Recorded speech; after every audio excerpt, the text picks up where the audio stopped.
Republicans have just voted to hold Dr. Anthony Fauci in contempt of Congress. But during a heated CNN panel, a former Trump White House official completely challenged the narrative being pushed against him. As a MAGA commentator went even further, describing Fauci as a textbook sociopath who should be placed in a mental institution. Sarah Matthews, who served as Trump's own deputy press secretary, stepped in and pushed back hard. She reminded the panel of something that is often conveniently ignored. Fauci did not personally shut down the country, and he did not make the decision to close America's schools. Those decisions ultimately came from the Trump administration. If you enjoy this type of political commentary, please like, share, and subscribe for more videos.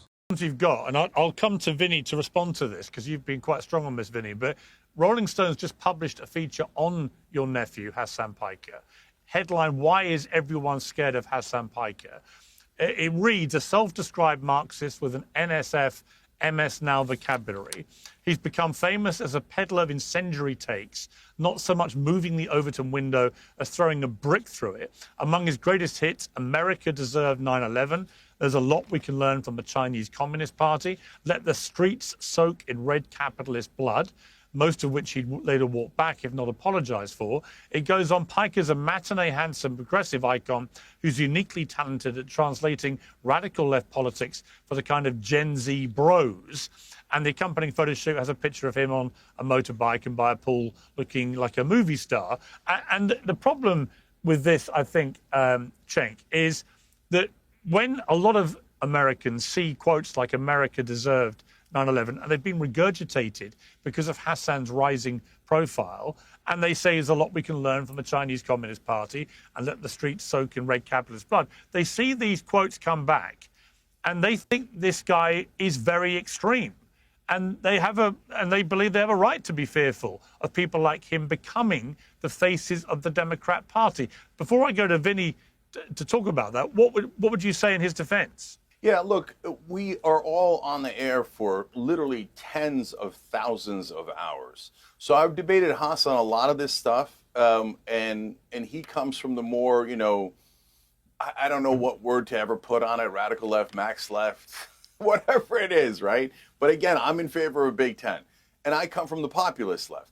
So there are some things that are just, you misspeak, and it happens. And he said about 4 dumb things out of, 10, 20, 30,000 hours on air, which, you want to disagree with those. Good news, he also disagrees with those. In fact, the 9/11 comment, he came on the Young Turks right afterwards and disavowed it. So it's that people are trying to make it seem like he still believes it when he disavowed it instantly. Now, if you want to get into a real substantive debate about, hey, where on the socialism, communism, capitalism spectrum we should be, great. I mean, Hasan and I have had that debate for hours and hours. That's at least substantive. We used to do something called agitprop for our members on the Young Turks, where Hasan and I would only debate those kind of economic issues. Okay. So that's a legitimate debate. But going back and nitpicking each comment, come on, Vinnie, you and I have also said things we probably wish we hadn't said. All right, well, Vinnie, your response. With all due respect, I have so many things to say, Piers, and thank you for having me on. I miss you. I've been gone for a while, but I keep hearing this big tent Democratic Party, and you know what? Its majority is inside these tents are freaking clowns. So, Cenk, you're having these Cenks giving whatever. I've said crazy stuff. You know what I've never said, Cenk, in my entire life? America deserved Americans, over 3,000 dying, burning to death, and jumping to their freaking death. And there's no excuse for that. Cenk, I don't care. I've never said anything, and I'm pretty sure you've never said anything remotely to that. So you have these Cenks giving dinners. Do you ever talk to them about this? About the saying, kill them, kill those mother effers, and those mother effers, let the streets soak in their effing blood. If you cared about Medicare or Medicare fraud, kill Rick Scott. My nephew, who's 5 years old, said the F word, and my brother called me the other day, and I told him off. Like as a child, but like in a respectful way. I said, don't you ever use bad words and don't do that. I'm curious in these little dinners, you're not talking to him about that? Cenk, to say that, and as a New Yorker, and how embarrassed and how ashamed I am that these people like AOC are like, no, yeah, he said he's sorry. There's some things, Piers, that you can say you're sorry for, that deep down inside you're saying that he's over it. He just removed one of the photos he has in his stream room, and he put the World Trade burning. Okay, so don't give me this, he forgot. But you know how we got to this point, Piers, as populist, whatever, all these Hasans and everything, is because people like James Carville, for the past 10 years, all it's been is Trump.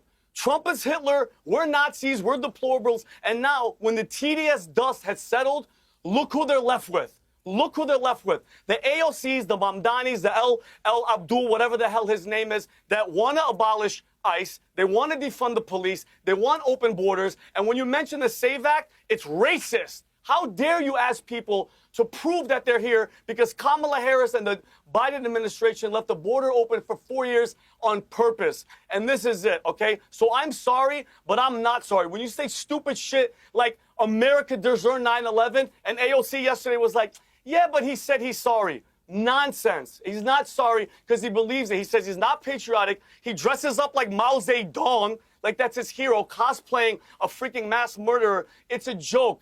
It's a joke, and people like James Carville saying, oh, I'm excited, and we got talent. Gavin Newsom is your number one, AOC's number two, and Kamala's number three.